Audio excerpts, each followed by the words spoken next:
Hi, everyone. Thank you, Bill, for the introduction. I'd like to thank AI Camp for having us. We've done a few of these events over in Toronto, but first time in Tacoma. It's really nice to be here. So yeah, if you've seen the talk title, you know that I'm going to talk about financial analysis with multi-agent workflows today. I'd like to start by asking members of the crowd if they've maybe heard of Covalent before. Like I know we saw it on the slides, but let's say, before the slides came up.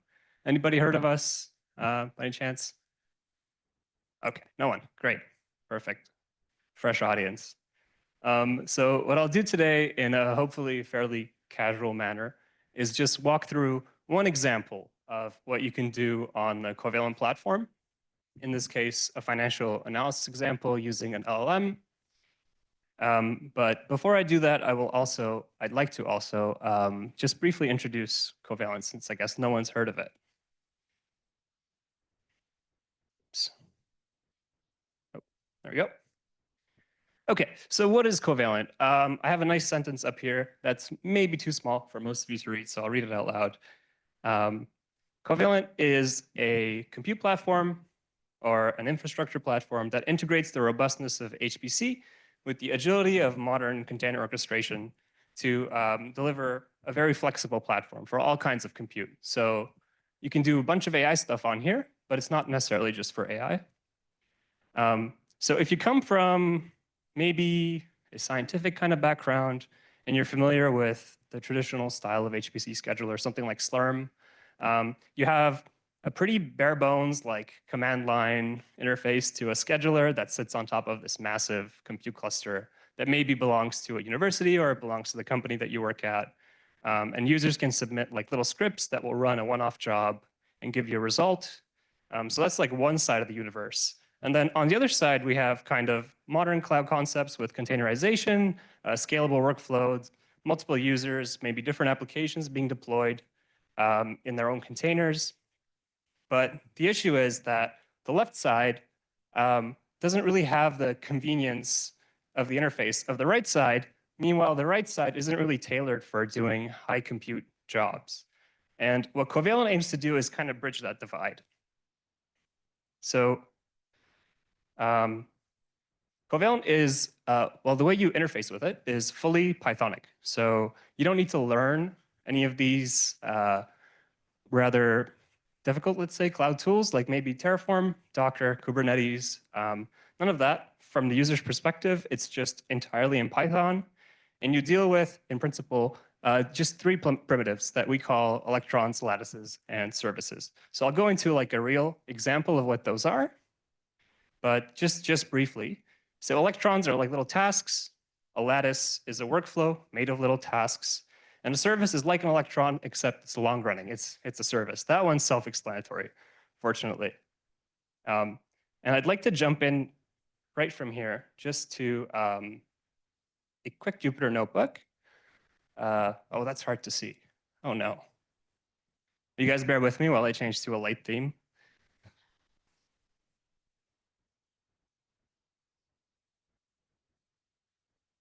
Which one of these is bright? I wonder. No. That's the problem with themes. They're all dark now. Like vanilla banana. That better be light. Okay, wonderful. All right, vanilla banana. So I have my intro notebook here. I'll try to zoom in on the individual cells here. And like I said, what we're going to do here is use the Covalent Cloud SDK to run a mostly trivial workflow just to get the feel of how things work. Now, if you don't really follow the notebook along, or if it's hard to look at a bunch of code for 5 minutes, all this lives in our docs. And if you want to get to our docs, everything is at covalent.xyz. So if you go to covalent.xyz, there's a link to our docs, there's a link to our blog, a bunch of pricing, and if you scroll down, there's a whole lot more introductory materials there for you. So this is just the quick start notebook from our docs. So docs, cloud, quick start. Right here. This is also dark, so I'll use my notebook, okay? Right. So the first step is you install the Covalent Cloud SDK, pip install -u Covalent Cloud. I already have it, so I'm not going to do that. Next thing, you just import it, save your API key, and you're off to designing compute workflows. So one thing you usually do, unless you're writing something that's basically useless, is you need some sort of Python environment. Sorry. You need to create some sort of Python environment to run your workflows. You can create as many of these as you like. For this tutorial, I have something called scikit-learn-env, which I've named rather creatively. What's inside it? We have scikit-learn, Yahoo Finance, Anaconda, Matplotlib. This is not the main finance agents thing. This is just the quick start, okay? So create this environment in the cloud. It'll be reusable after you create it for the first time. And you can see for me, it says the environment already exists because it does. So here's something called an executor. This is a big part of Covalent. This lets you pick the compute resources that you want your task to use. Once I create an instance of this thing, it's really just a container for this information. I can assign it to any of my electrons or any of my services, and they can run on, say here, 2 CPUs using 8 gigs of RAM with a time limit of 2 hours. I also stick the environment here. So I have one here called CPU executor. You can see it's just using CPUs. If I want GPUs, I just specify a GPU type. In this case, that's an H100. Suppose I want 4 of them. I will get 4. It's going to be overkill for this example, but that's how you would grab 4 of them. So now I have these two sort of consolidated objects in my Python script that represent resources that I can assign to any of my tasks that I define. So let's look at some real code. Here's my first example. This is a really simple one-task workflow. So you can see it's both an electron and a lattice. Remember, electrons are tasks. Lattices are workflows composed of tasks. So what am I doing? I'm using my CPU executor here. I'm downloading some data from Yahoo Finance, doing a train test split on my XY data, fitting an SVM to it, and returning the model. Sorry. And I'll just return the model that's fitted and the accuracy. So yeah, nothing special here, right? It's just totally normal Python code. It's something you might find in a scikit-learn tutorial page, and you can run it in the cloud on hardware of your choice by just adding these decorators on top. So here, this one function is both my only task and my entire workflow. So it's got 2 decorators on top.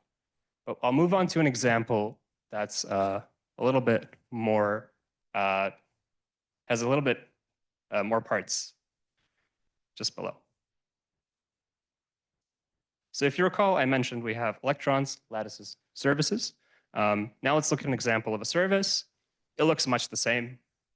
In this case, I have a service decorator instead of an electron. What I do here is just initialization of my service. Again, totally ordinary Python code. And I'm returning inside a dictionary the objects that I want to use. And once I have my service initialized, I can also add an arbitrary number of endpoints. In this case, I'm going to have one called predict that's going to use the model to predict the next stock price following this list. So this is nothing fancy. This is just an SVM doing a fit on some one-dimensional data. Now, while this is a trivial example, you might think of using this sort of paradigm, and I'll move on to that soon. Using this sort of paradigm to initialize a machine learning model, an AI model in this first step. So you do the slow step here, and then you have a live service that'll just run whatever endpoint you write for it. And you're doing everything in Python. So you're not dealing with any kind of cloud infrastructure, any networking. You're just saving your API key, adding some decorators to normal Python code, and you're off. In the case of the service, you run cc deploy. You wait for it to become active, and I'm zoomed in, so this looks terrible. But you can get a little printout of the information. So I have my service, it's up. It lives at this address. It was active. I don't think it's active anymore. And then here's my one endpoint. So you can talk to that like any other service. It comes with a Python client. In this case, it's called predictor. So you can run predictor.predict. That's going to target that predict endpoint up there, right? Run predictor.predict, give it some stock data, and then it'll spit out what it thinks the next value of the stock price will be. Because it's a service, you can also target this generically just using curl, right? So you're just posting to an address with some data. and you get the same result back. Here's how you would tear it down. Just run the teardown method. And that's really all there is to it. So again, really simple interface to set up a web service that does basically anything you want, entirely in Python. All it takes is just a couple of decorators. Now my final trivial example is down here. So if you want to do a more involved workflow, you can have as many electrons as you like, as many services as you like, and you can define them inside of a lattice, which will collect everything, and then that lattice will be dispatched in Covalent, optimized to parallelize everything that it can automatically. So I'll be doing the same kind of thing down here real quick. Okay, so for this example, I'm going to start by defining some tasks. Remember, electrons are tasks, right? So my first task is fitting the SVR and evaluating. I won't go through this again. It's pretty much the same stuff, right? Say I have another task. This one chooses the best model by looking through the list of model accuracies. There's nothing crazy happening here. It's just for example. And suppose after I fit a bunch of models, I choose the best one. I want to now deploy the best one as a service. Well, I can do that inside my workflow by adding a service decorator that just deploys that model. And of course, I can have whatever endpoints I like on top of it. Inside a workflow, what does that look like? Well, the lattice is also just a normal Python function. How do I run the workflow? I just call those electrons or that service inside my lattice. I'm just writing normal code and defining this function. It's called workflow, but it doesn't need to be. It can be called anything. And then I dispatch it. And once it's up, you can see the end result here is the output of deploy model, which is going to return my service object. So once again, I get the service thing back. And yeah, you can use it to get the next stock price. You can tear it down when you're done with it. Okay, so that's just the basics of Covalent. And maybe that was a little bit too much code to look at, but let me come back to this and just recap real quick. So what did I do, right? I ran a bunch of compute in the cloud. I deployed a service in the cloud, and I did it on Covalent Cloud entirely in Python by just saving my API key and adding these decorators on top. Sorry. Now, onto the real thing, okay? So what I want to show you today is a dynamic multi-agent setup, and I will zoom in on this, I promise. And it's kind of follows this sort of flow diagram where we start by providing a stock. This one on. Just going to switch microphones. Right.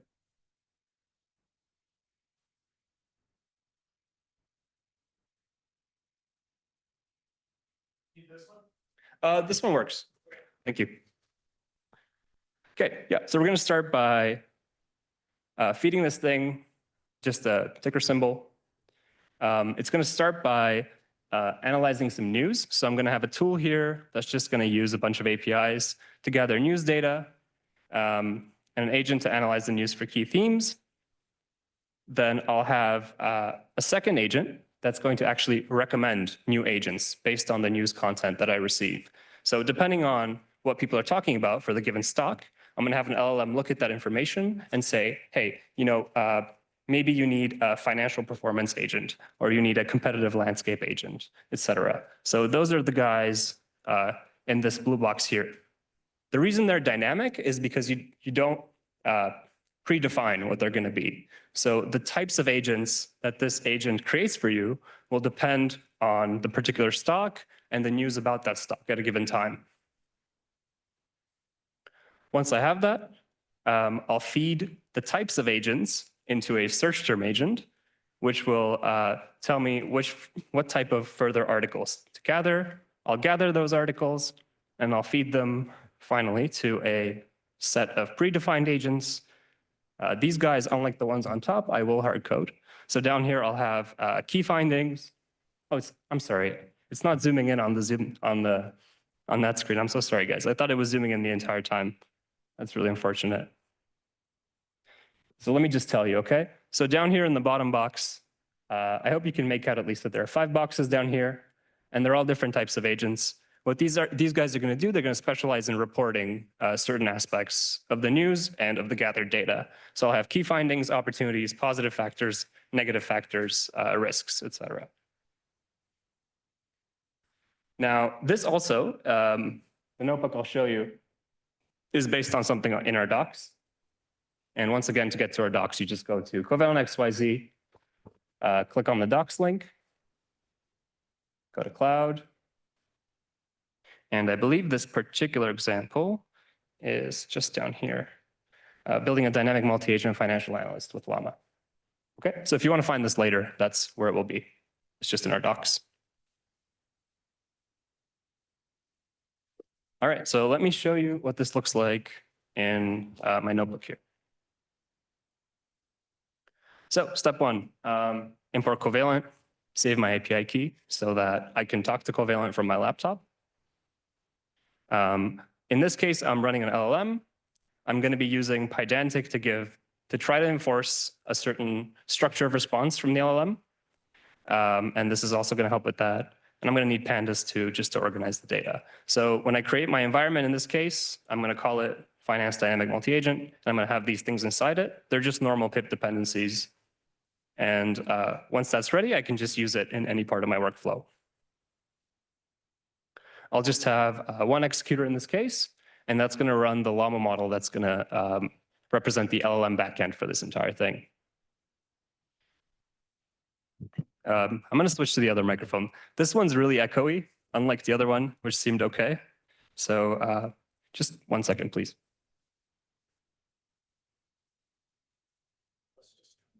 Yeah.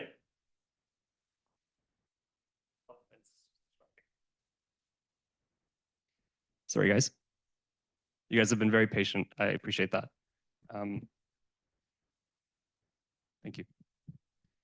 Okay, where were we? So what am I doing here, right? I want a certain number of compute resources for my LLM to use. So I create an executor and write down the resources that I want. Say I want 10 CPUs. I want a single GPU. I want it to have 100 gigs of memory. The type of GPU I want is an A100. That's a really good GPU. Does anyone know how much VRAM an A100 has? 80 gigs, that's right. So that's actually maybe even more than I'll need for my 8 billion parameter model here. And the time limit on this will be 12 hours. So it'll shut down itself in 12 hours unless I do that myself. All right, so here's a substantial example of a service in Covalent, right? Once again, it consists just of an initializer and an endpoint for the service. In this case, it's an endpoint for doing inference with the LLM. Now, inside the initializer, I'm going to do the slow step because this bit is going to happen. It's going to happen only once, right? And I'll use the VLM library just to import a particular model and set some settings on it. And then I'll just return the object in a dictionary like before. So what happens here is you're going to have to download the model files, which is several GBs of data. You're going to load the model into GPU memory, which might take a couple minutes, maybe under a minute for this one. And you're going to initialize the Python object that you actually use to interact with the thing. Now, if this wasn't deployed as a service, if this was, say, a task, then you'd have to be doing this every time, right? You'd have to do this, and then do inference, and then do this, and then do inference.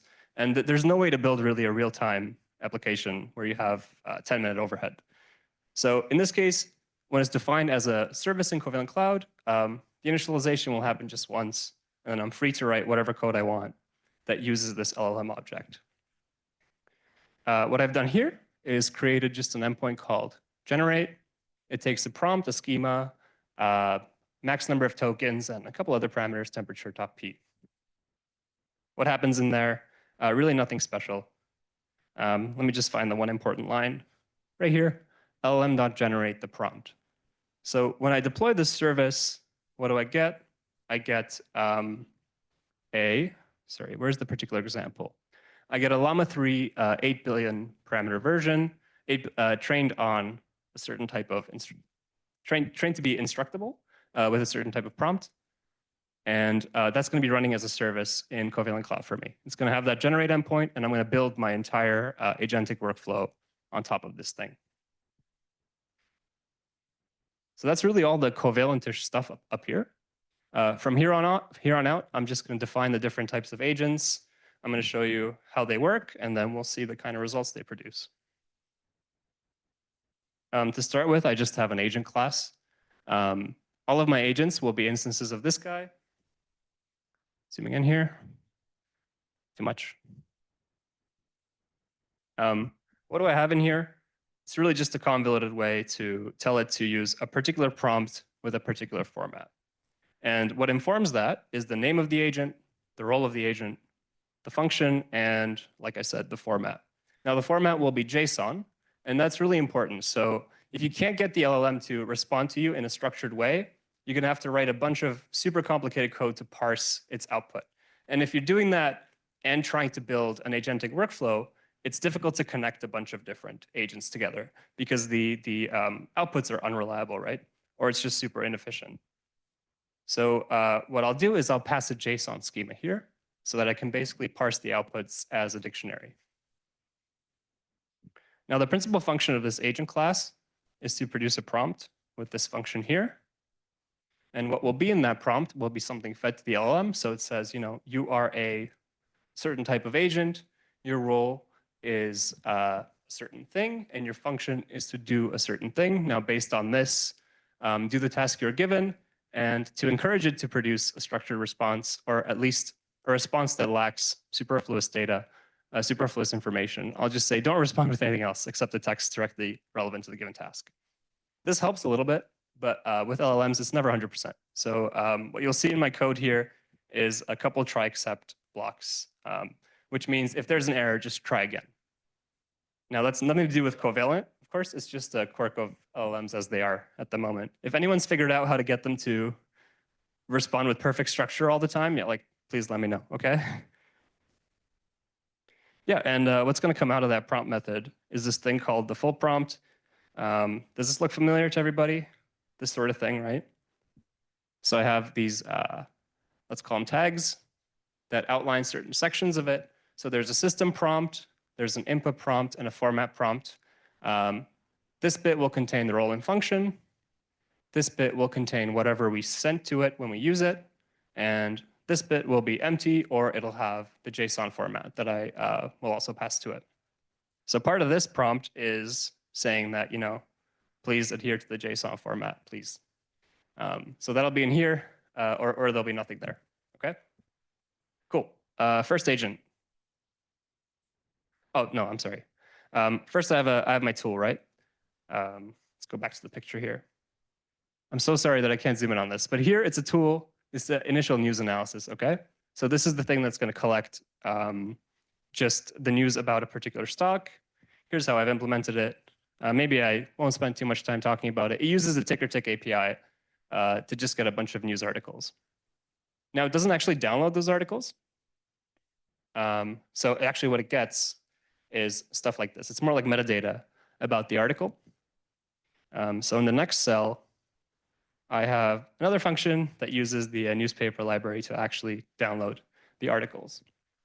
Now, once again, this doesn't always work, so I have a little bit of a insurance policy here. So this is the message that it comes up with when it doesn't work. So I'll just ignore that when that happens.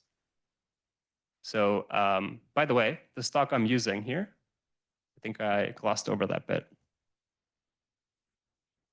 Let me look at my own screen. Yeah, DKNG, DraftKings. So online fantasy sports and online betting. In Toronto, this has become huge recently because they deregulated online gambling. So I hope, well, my opinion doesn't matter, but that's the stock we're going to use, okay? So we'll see what it comes up with. So when I run my code to download the articles, I grab, in the end, 26 articles that are not just that error message. And now I can move on to an agent that's going to recommend my agents based on those articles. So here's how I implement that. And if you recall the definition of the agent class, we had 3 or 4 important things, which are the name of the agent, the role, its function, and the output schema, which hopefully it adheres to. Now, I also have this library, if you remember, in my environment that's supposed to enforce this, and it does do a pretty good job of it. But maybe I'll have some errors below, but we'll see. Okay. Cool. So the primary financial analyst. I'm not going to read all this text, but you're a primary financial analyst agent that analyzes fresh news stories related to a specific stock to identify key financial themes and topics. That's the role. And the function, you probably don't need this much text. So I've outlined the main point of this. It's that based on these themes, you want to create a list of specialized agents needed for deeper financial analysis specific to this talk. So I do explain what I mean by financial agents by providing it this format, right? And that format is going to be a name and description for now. So when I run this on my 26 articles about DraftKings, the LLM, again, it's the 8 billion parameter Llama 3, right?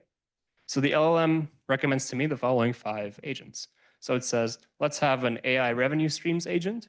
And this is going to analyze various revenue streams generated by AI, including AI-enabled hardware, software, and services, etc. Financial themes, historical financial trends, market impacts, expert financial opinions. Now, I want to make agents that do this, but I don't want to myself write all this for all of them, right? So what I've done is just had another agent that can do that for me. So I've done it once, and I've told this one that your function is to create a child agent that will perform the given task in the prompt. Think carefully, and given the description, pass on the name, role, and function of this child agent. That's going to be everything I need to instantiate another agent class, and I can just keep this thing going. So here's, again, this is the dynamism of it, right? These are not predetermined. These are determined based on the news that are fed to the first agent in this pipeline.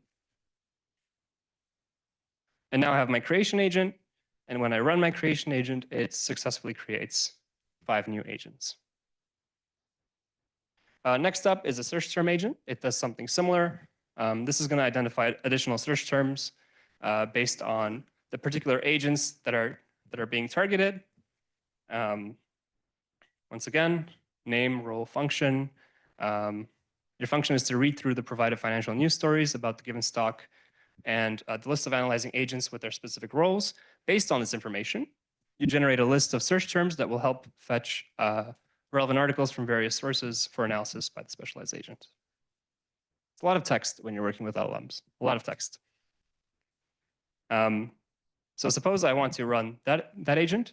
Maybe I actually glossed over this up to this point, but what happens when I'm running the agent, right? Maybe I'll pause here and we'll take a quick look at that. So I use the particular agent to generate a certain kind of prompt.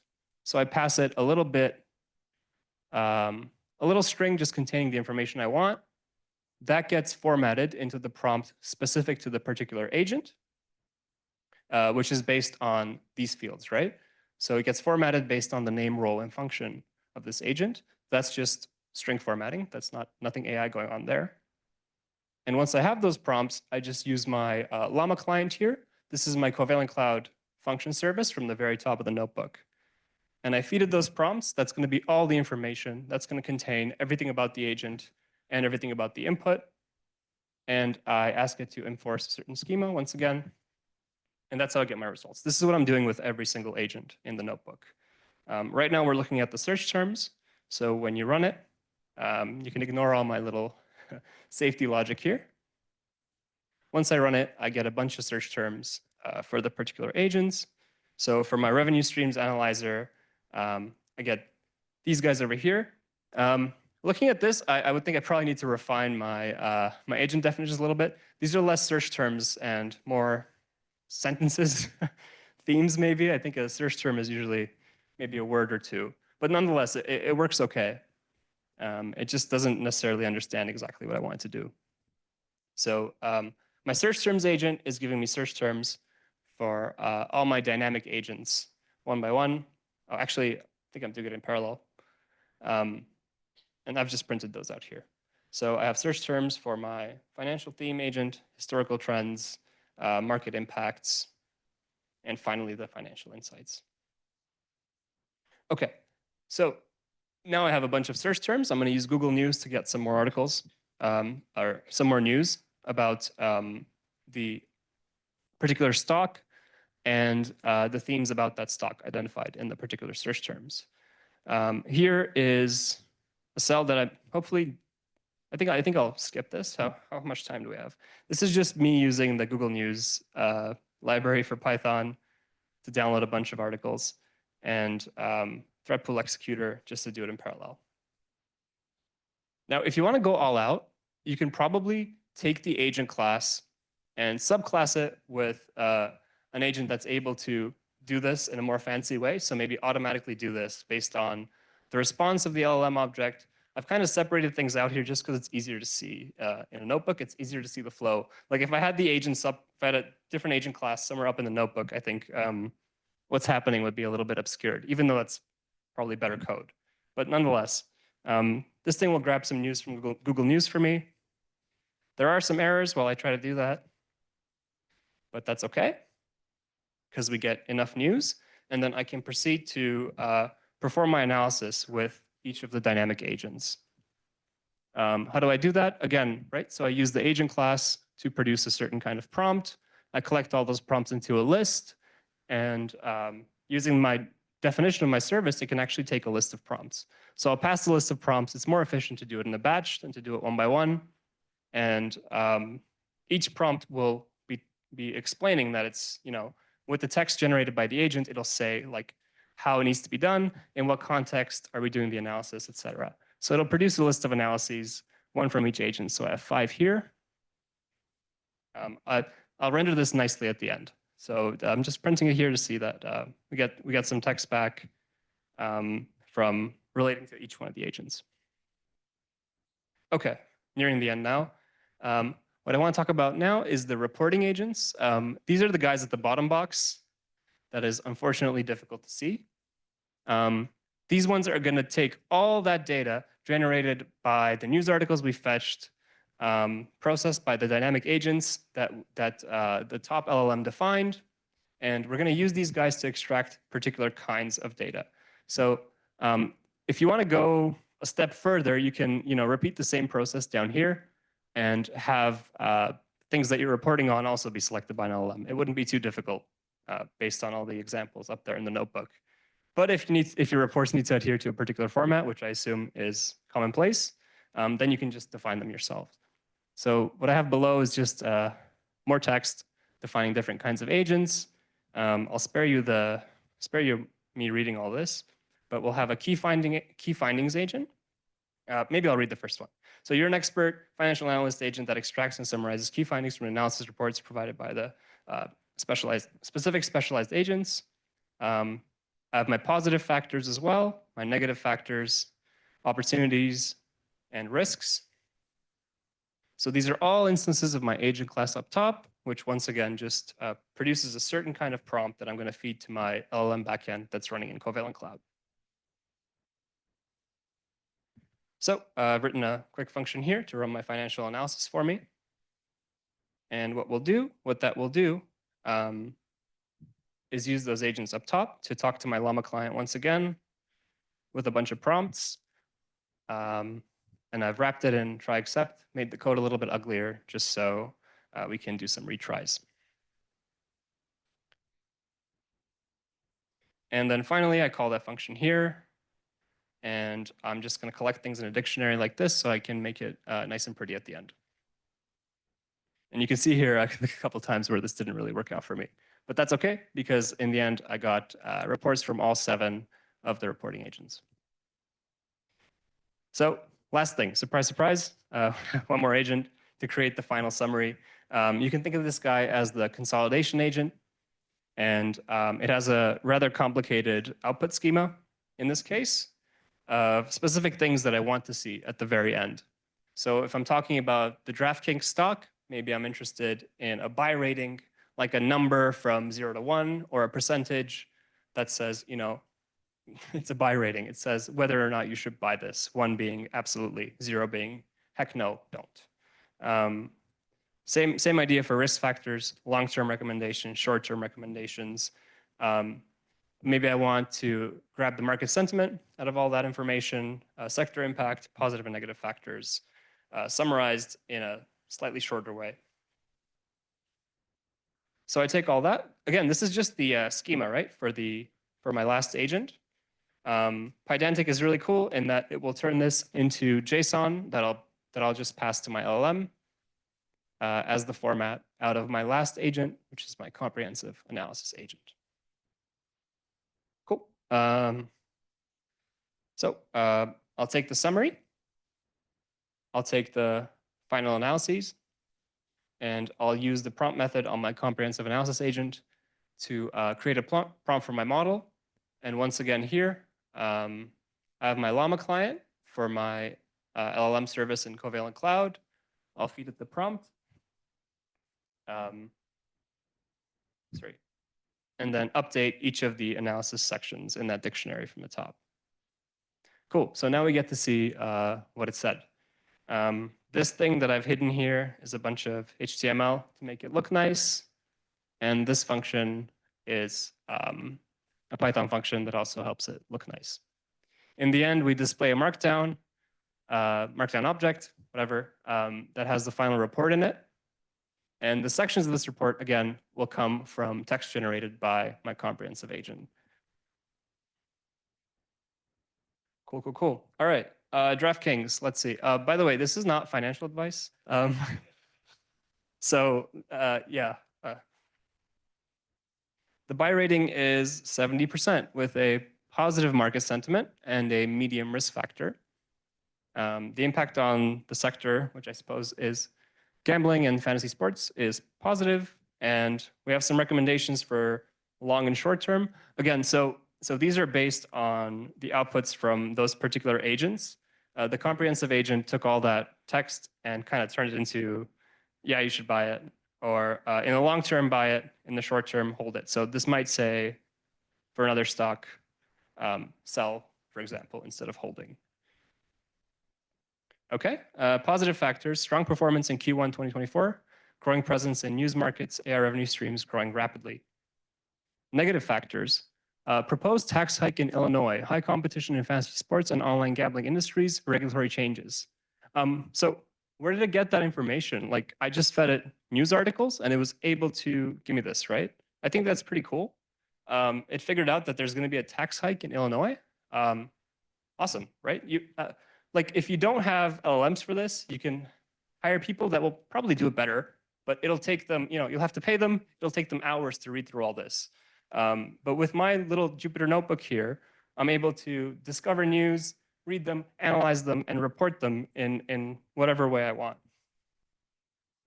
And lastly, here's some more information from the comprehensive analysis. Let's just read a little bit of this.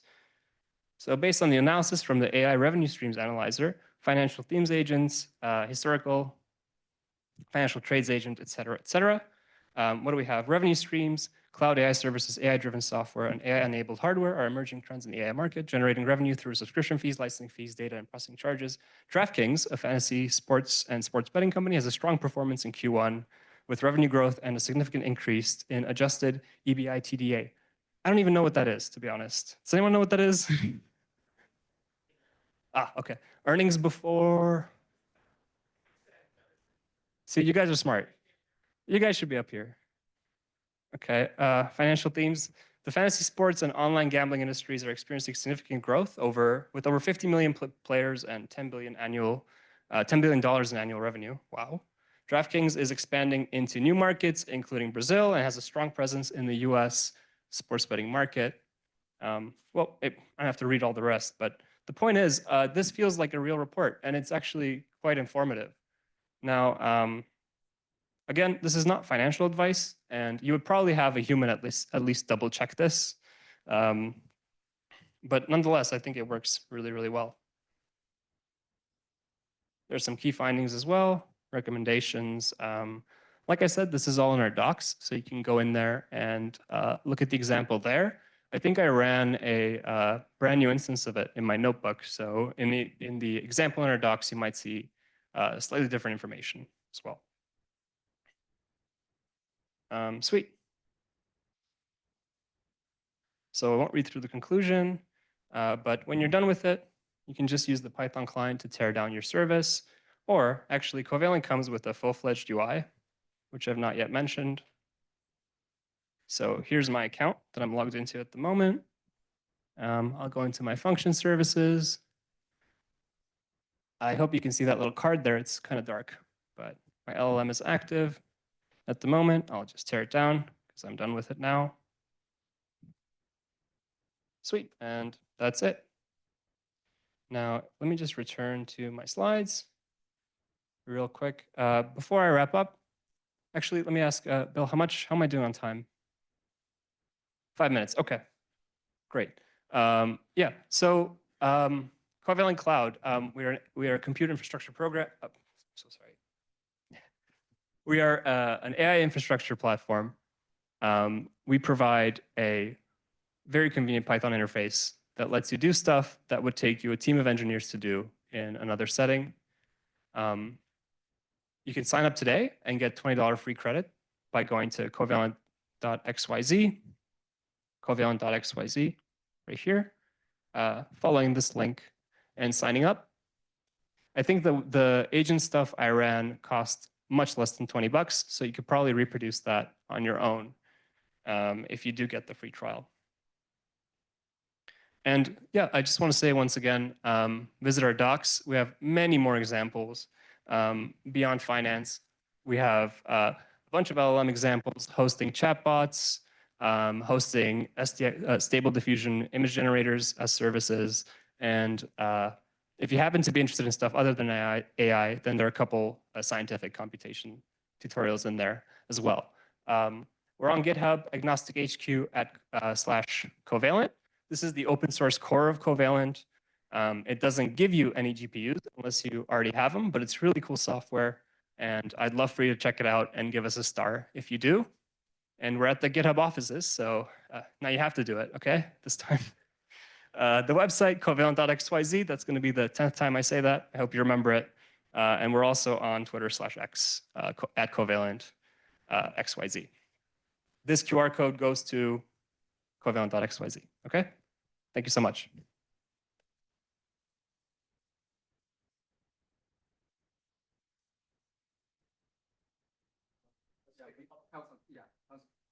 Few minutes for the Q&A. Anybody have a question? Are we good? It seems rather obvious that Covalent provides a lot of convenience for developers by abstracting away a lot of the DevOps portions that you mentioned. Can you address going to production and what I'm giving up and whether it would be smart to, what's the strategy I take when going to production? Oh, like for Covalent, the product? Yeah, I mean, address for me the question whether or not I just keep using Covalent. If I have to go ahead and take trouble with Kubernetes, what's missing? Because you're abstracting away all those pieces for me, right? Let's see. So you want me to point out all the stuff wrong with Covalent? Strategy I should take when I'm going to production. Okay. Coming up to the stage is Santosh, our head of product, and this is above my pay grade anyways, so. Yeah, sure. Hey, hi. So yeah, in fact, we initially started off, most of our use cases were in research and development on their side. So that's where we initially started in. And we quickly figured out that taking compute to production is really hard. Yes, Kubernetes is one thing, but as you said, if you're training, fine-tuning, it's not Kubernetes, you choose to Slurm and you move between things. And that's where we exactly come in. So we sit on top of Kubernetes, Slurm, and other things. And enterprise users, we not only provide GPUs, that's one of our business, but our entire orchestration piece is on top of custom clusters. So we let you do on your own compute what you just saw do in our compute from our side. So we are indeed going on full stack right from research and development to the final production time where you kind of put your APIs out there, we auto scale, we scale it down, and your end ML engineers don't worry about it at all. So that's the ideal place of using Covalent for us. I hope that answers the question. One more question? Yeah, so there are those electrons and lattices and services. At what grain can you control how many resources, how much resources you are using? Like, for example, the kind of example that you showed, there were multiple pathways through different agents, and these were all LLMs. But one can imagine one of you spin off maybe a call to your data mart or something, and different agents may have different paths may have different requirements in terms of CPU and GPU. So at what level can you flex this? Yeah, exactly. And so Ara indeed showed how you exactly control the CPUs, GPUs, and all the counts that you have in. And in fact, what we showed here is a very trivial example where we have predetermined, okay, my LLM is going to run on certain GPU of A100 type of, I don't know, one A100 with 10 CPUs. But there are examples in our case where these are dynamically chosen as well. In fact, you can let an LLM choose to say that, hey, I'm going to fine tune my model in couple of H100s and then deploy an entire model in an A100 or L40 on its end. And we have a lot more interesting examples from our side where we build an entire AI model foundry with specific resources being used for fine-tuning, training, and deploying, and all those sort of things. So this entire abstraction, yes, you can choose dynamically what resource is being chosen, and you can let an LLM choose that as well for you to do it in. Last question? Do you have a follow-up? Follow-up. Not a follow-up, but a really quick question. Is this HIPAA compliant? Oh, yes, SOC 2, 1, and HIPAA, yes. Okay, I have one here, so let's take two. Okay, so I'll ask where you're running this over. I thought it was really interesting the way that you were spawning new agents with an agent. So obviously that's generative, that's somewhat unpredictable, and then you said quite a lot about how you're trying to standardize the input to do that. It seems like kind of it's one way, no matter what you do, it's going to give you a result for the most part. Had you experimented much with doing something where the agents are doing that back and forth in a more kind of complex, less directed workflow? Yes, that's a good question. And yes, we also have a research team that specifically works on this stuff, and that helps us guide what the product needs to be built. So yes, we'll soon be releasing a lot more dynamic agent setup where there are collaborative paths between agents that happen to it, and in fact, recursive agents that form in. And this entire dynamic agent concept is something we are very keen on, and we have a lot more stuff coming out in examples soon. Yes, yes, and to a sneak peek of that they do perform really well compared to static agents on its side. And just as shown here in this example, oh yeah, so here's one other agent as well, which kind of does multi-agent prompt refining setup. And we kind of, the example that we showed here, the interesting part is that based on the news article, your specialized agents indeed change, and that has a huge impact on the final article that you have. And we do indeed have benchmarks with and without this dynamism, and you'll see clear stark contrast between the end results, at least qualitatively on its side. But yes. Okay, I'm not a programmer, but I'm wondering, like, what's the difference between this? Like, what's your selling point as opposed to like Google Gemini? I mean, you can basically ask the same question and it give you the same answer. Yeah, exactly. So the key thing here is price. So anything that's closed source from ChatGPT to Claude to Gemini is roughly 10 to 20 times pricier than you hosting your own model where you are just paying for the compute that you're running it on. So, and the reason for that is orchestrating these models at large scale to serve end customer in a GPU is a really hard problem. And you pay an extra price for ChatGPT and OpenAI to solve that problem. And that's roughly 10 to 20x. While if you're running this Llama version in your GPU, it's probably this entire thing he ran is a couple of cents worth of GPU hardware time that you are using. So it's purely comes down to the cost and the tunability and other, when you get your own open source model, you can refine it however you want instead of using a global large scale model for your system. So, but ultimately it's the cost that comes down to. Thank you. Thanks, Sarah. Very much. Right. Thank you. That was a very in-depth example. And now we have GitHub's very own, Sharon. Sure. Just a quick update. Apologies for the temperature. We did contact the building, but the building said there are some issues with the air conditioner today. So they're trying to work on it, but it may be a bit warm here. So we will do our best. Sorry about that.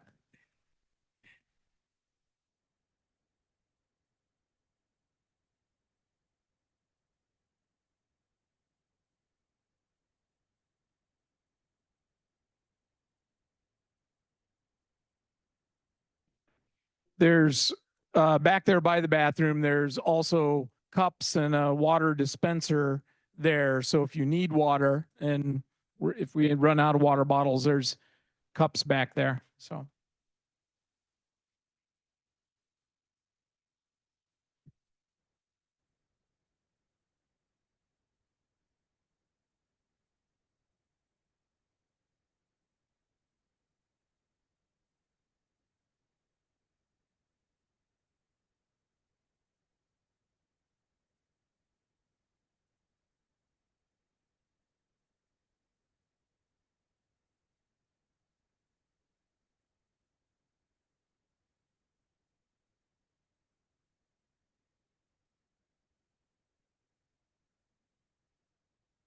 All right, we'll get started here in about 2 minutes.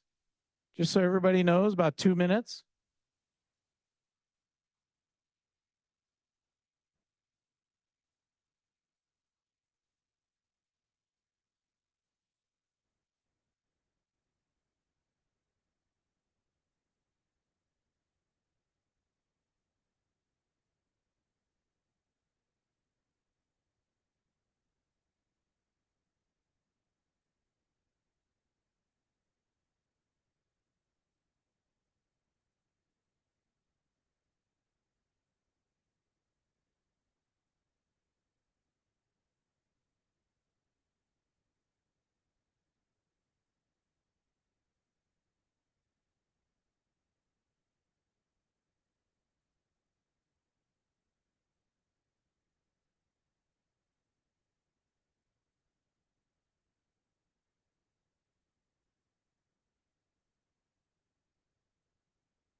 Mic check. Can you hear me? No.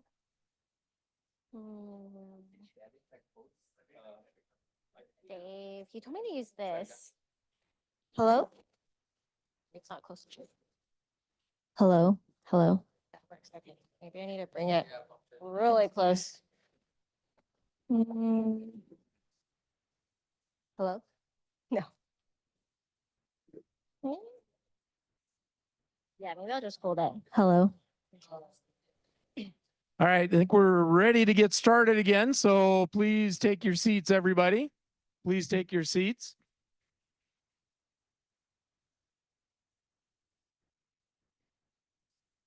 Yeah, I'll just use the regular mic. I think it's.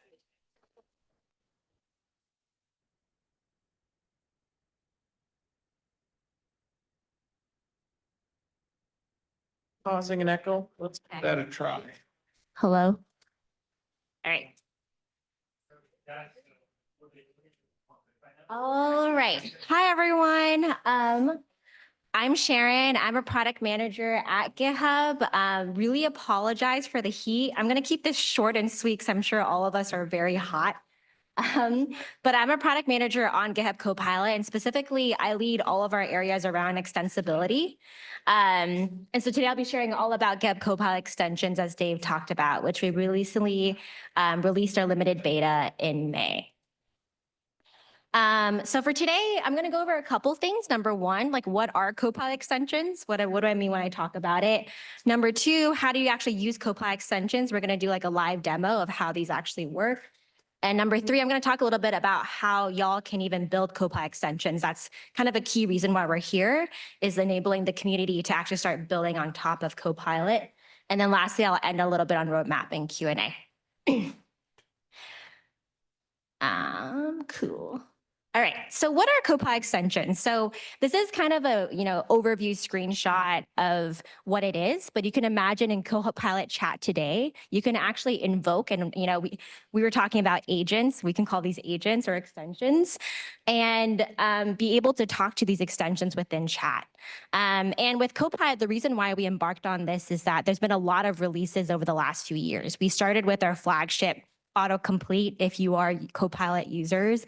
And then we went into Copilot chat. We expanded into businesses and enterprises. But we quickly realized that no matter how many curated experiences we build, we will never be able to serve the diverse and growing set of users that use Copilot. And kind of the best strategy that we can do is actually enable a platform where you can build on top of Copilot. And how do we become a great platform to build on? And to me, this is really the idea of supercharging your Copilot experience. I feel like every time you are talking to an extension, you're bringing an expert in that domain into the conversation. And I think the cool part is that, right now, I think the mainstream is talking to one singular assistant, like a ChatGPT or a Gemini. And how do you start actually bringing in experts to have multi-room conversations and having these agents actually start to work together? So yeah. And what this means for developers, why we want to do this is, number one, you can now customize Copilot to your workflow. So Copilot can actually retrieve context and work with your favorite third-party tools and services. Number two, you can actually work with your tools in natural language. So instead of trying to remember that obscure API call or that database query, you can now talk to your tools in natural language and be able to retrieve context or execute actions. And then lastly, you can stay in your flow state. That's our overall goal, is that instead of the million tabs you have open, how do we reduce the amount of context switching that you do in your day-to-day? Hey, Sharon, could you zoom in just a little bit there? Which one? Just you're in the browser, right? Could you zoom in a little bit? Yeah, can you not Increase the... is that a little better? There you go. Okay. Awesome. Thank you. Awesome. So what this actually means is today, if you actually go to the GitHub Marketplace, you can see a couple of the Copilot extensions that we've actually launched with. And when you actually create an extension, it automatically lights up in all of the Copilot services we support. So Visual Studio, VS Code, JetBrains, GitHub.com. And then developers will be able to interact with your extensions through chat. And in May, we actually launched with 12 partners. So everyone from Sentry to DataStax to Docker to Pinecone. And we actually have over 400 partners on our wait list to build extensions, which is super exciting. So you can imagine over the next coming months, a lot more of these extensions going live. All right, so now that we've talked about what they are, let's actually see what does this look like in action. So I'm gonna be spicy and do a live demo. Let me share my screen. All right. All right, so I'm in VS Code. Can you guys see? All right, okay. And I actually have the Copilot code base open. So this is pretty meta. This is our internal code base for Copilot. And at Copilot, we actually use Sentry as our own observability and monitoring tool. So let's say I'm an engineer in Copilot, and I want to ask Sentry a little bit about it. So the first thing I can do with the Sentry agent from VS Code automatically, I can ask, tell me what you can do.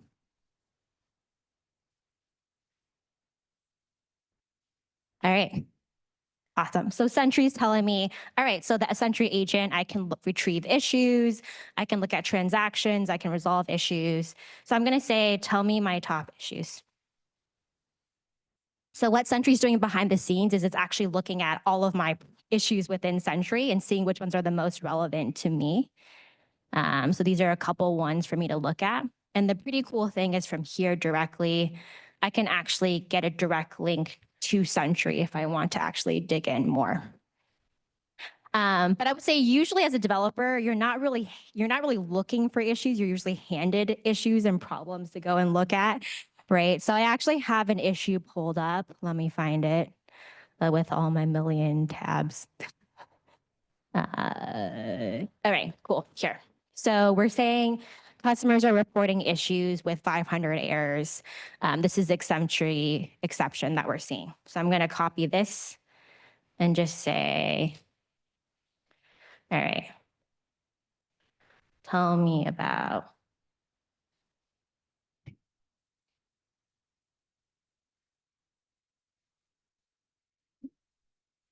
All right, so Gentry is saying that I actually have some sort of unwrapped JSON input error. And the cool thing is that we can now start to see where agents can start to work together and also within Copilot. So now I can actually go back to Copilot and say, within my workspace, how do I figure out where I can start solving this error? Or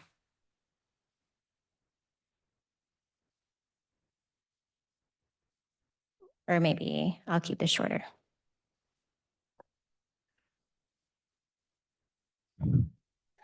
And so what Copilot's doing behind the scenes is actually searching through the code base, and it's actually looking at where I should do it. So let me pull it up.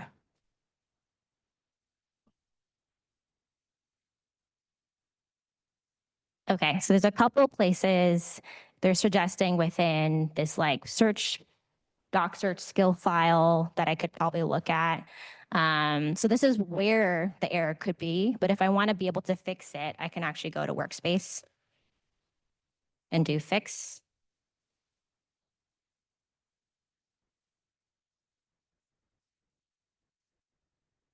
And now it's actually suggesting ways that I could actually fix the error and problem.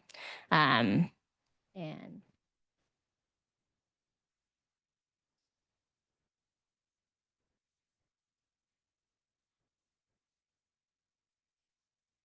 okay, cool.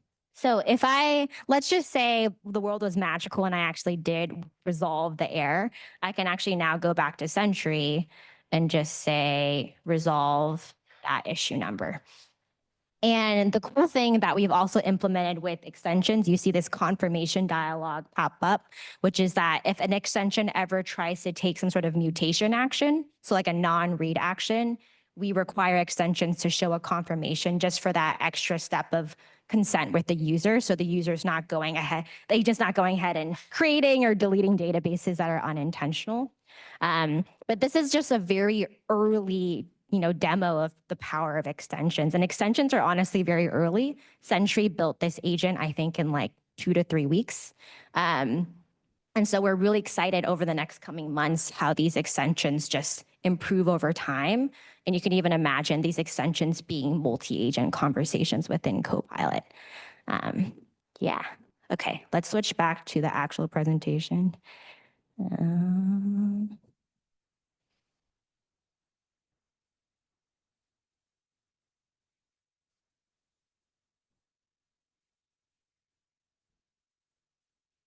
Okay. Okay, in terms of building Copilot extensions, so now that you've seen in action, how would y'all actually build one? So what's actually happening behind the scenes is that our clients, so that could be VS Code, Visual Studio, GitHub.com, we're actually sending information about the user's query, like their Copilot chat. We also send more information about the Copilot chat history, so you have that context. We send it to Copilot, and then that is sent over to the extension. And the extension then sends back a response, which we then stream back to the user. But in terms of an extension itself, there's a couple ways to actually integrate. And when I think about the building blocks of an extension, this is very abstracted, but you can imagine the purple is what the user sees. So a user could be like, at PagerDuty, show me this incident details. And behind the scenes, we're doing prompt crafting, we're calling an LLM, we're doing some function calls, we're likely calling a PagerDuty API. And then that gets, sent back until we get a response. And then that response is then surfaced to the user.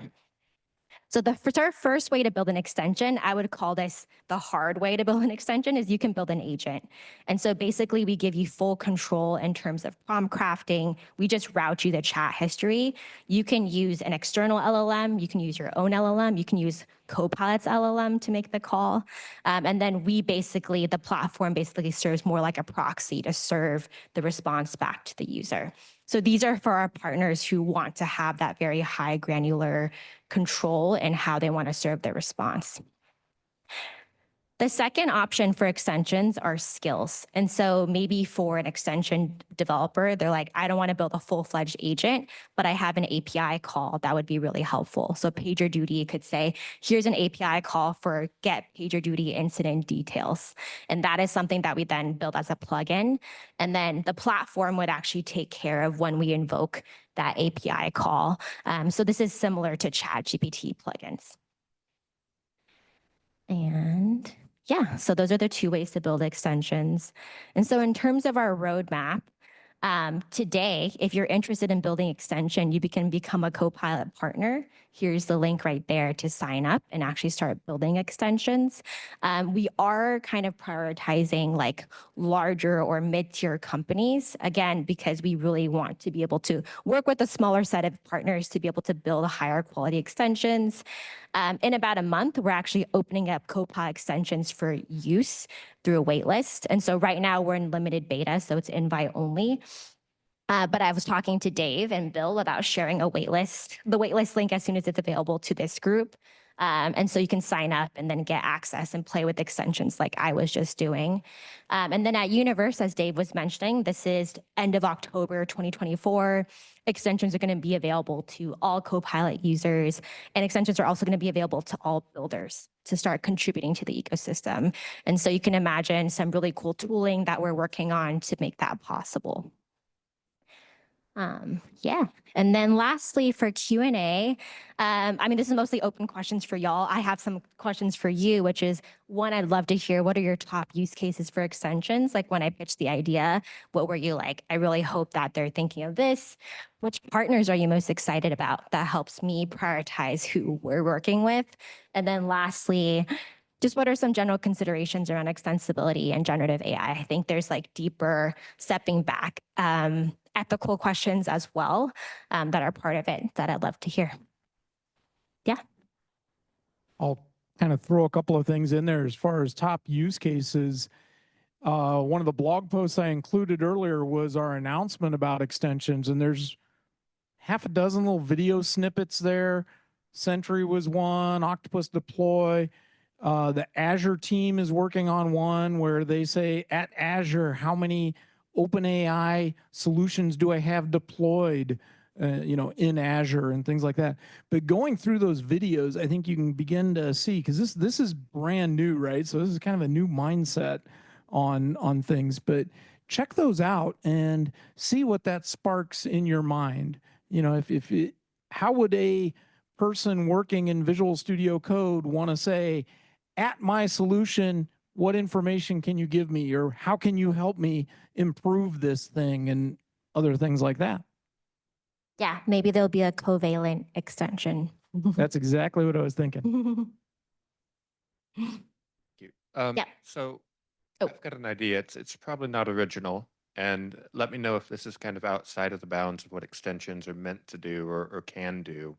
But working in a product manager capacity, it, for me, would be much easier if I can just write very detailed test cases for what I want an application to do and then generate the program, rather than having to sort of explain it to my product owners. Product owners write stories, they get it to developers, and on and on and on, to skip that. Is that completely out of bounds, or is that something that is feasible in some time frame? No, not at all. I feel like I think that's a use case in Copilot. We want to be better, but there's a lot of companies that specialize in testing that I think would be able to like build an extension and, be able to create the use case that you just imagined, or even you can build the extension, and that's really the goal is like, this is the use case I have. You now have the power to actually build it or find an extension builder that would do that. One thing I picked up from what he said is, the test-driven development, right? You write the test cases, it fails, then you write the code to make the tests pass. So now if we go to AI test-driven development, yeah, that I'm focused on the tests, the functionality. AI is scaffolding all of that code for me. Is that kind of what you were? Yeah, that's exactly right. Mhm. So, the role that I typically play at work is product manager. And so I'll come up with an idea and I'll explain it, and I'll explain it in business language, and I'll explain it in technical language. And then if I have time, I'll write out test data, and I'll literally write tests. And Yeah. to do this test-driven development, um, it's the coding bit that I don't have time for, right? Yeah. And it would be nice if I could get the applications, relatively simple applications to start with, to generate until it passes all the tests. Yeah, totally. I would say the really cool thing about extensions, like this is kind of our like further out dream, is to be able to start partnering with partners that are not typical software development partners. So we're working with Figma. So how would Figma build an extension so that designers can just like upload their designs and work with code that way? We've talked with like Minecraft and Roblox of building extensions so that kids can like be able to like code their own Roblox and Minecraft plugins. And so for us, this is actually really just expanding the definition of like what development means and who can be a developer as well. So I have some homework for you. Check out GitHub Copilot Workspace. Yeah. Because that you can start with a natural language plan description. It will flush it out into a plan. Then it will write the code for you. So yeah, we can try to bring somebody in who's, I can play a video and talk about it, but we can probably bring in a product manager or somebody who could talk about that in the future as well. Mhm. But that would be great for that scenario. Do these extensions work in the context of the code you're asking it? Yeah, good question. So that is something we're currently working on, is how do we pass more context from the workspace to third-party extensions? Of course, there's a lot of like consent and privacy questions involved there, because now a user is sending maybe their files to third party, and how do we make sure that we have the right controls in place? But that is definitely like on our roadmap and probably will be available by Universe, is that as an extension builder, you would be able to have access to the user's code base, their selections and things like that. I think I saw a hand up here. So how do you guys think about adjusting the output of things like the Sentry integration for like the level of expertise of the user? Because watching that Sentry output, I'm like, this is why I hate things like Copilot and asking ChatGPT questions. It spends a lot of time wasting my time. That's a good question. I haven't thought about like tuning, but we've thought a lot about custom instructions at the like Copilot level. But I like the idea of like potential custom instructions that also flow to the extension level of like, hey, these are the kind of responses I want. This is my level of expertise, and extensions can tune that accordingly. Yeah. To catch an exception. Yeah. Yeah. Doesn't help. Yeah. Yeah. I just have a quick question. So I assume this is the first time you're letting external partners interact with GitHub Copilot as an extension. Yeah. And if that's the case, this potentially opens up to, since you're sending the chat history, prompt, injection and a whole host of can of forms for external guys to inject and, do stuff. So I'm just wondering what kind of guardrails as an enterprise Copilot user does this already have for us to start exploring the meta space? Totally. So there's a couple things that we're doing. So one is that at GitHub, we have extreme like REI red teaming for exactly those harms, like prompt injection, harmful content, jailbreaking. And so we have filters in place. So any kind of response, the query going to and then response going back, we filter on all of that. On top of that, we're thinking of like, what is the automated vetting that we would have in place for extensions in the marketplace. We don't plan to have it completely open, that everyone could just be on the marketplace. There's going to be some kind of bar. I would say for May, that initial release, it was very manual. So we actually had a team of people who QA'd every single extension for quality. We ran like over 200 tests per extension for harms and red teaming. But we are talking about, for Universe, if we want to open it up to everybody, how's that going to scale? But yeah.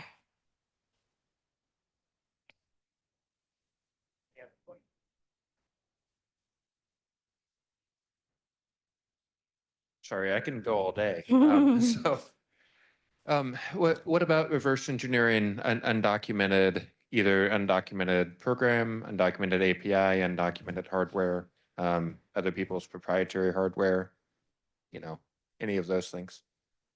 Could you say more? What Well, about? I mean, what I mean by reverse engineering in this context is to be able to take advantage of the generative aspect of it. So to provide inputs, monitor outputs, basically generate a data set, and then from that infer what the program is, and ideally reconstitute it, try to copy it.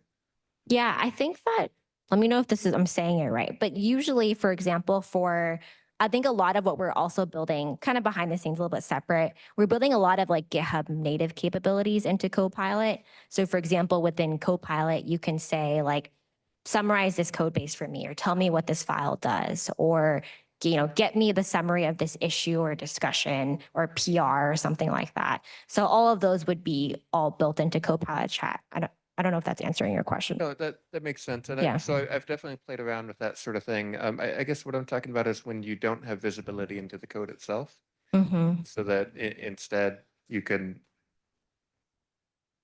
Is this making sense? I mean, if you're hitting an endpoint, if you're something like that where it's not documented and you want to better understand something that's basically a black box.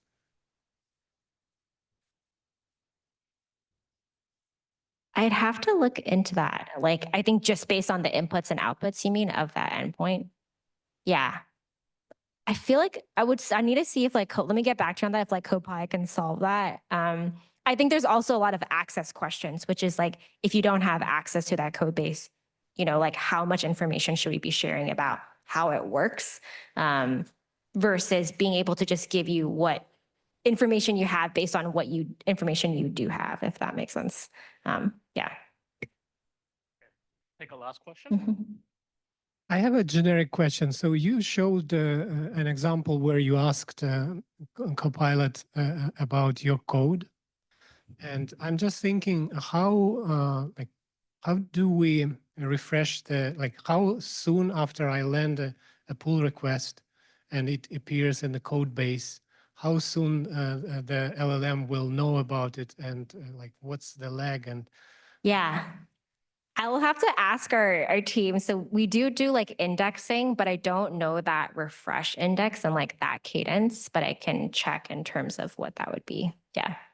And like an additional question relating to it, how do we make sure that we're not getting confabulated? Like in my experience, the LLMs are very give you an answer which is too good to be truth.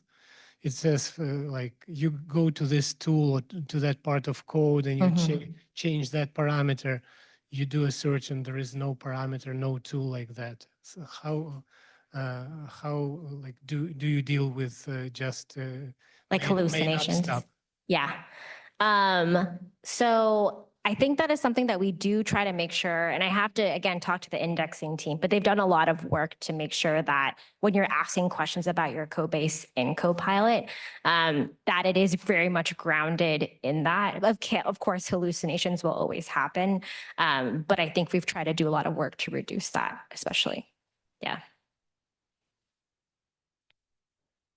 Cool. Thank you, Sharon. Thank you.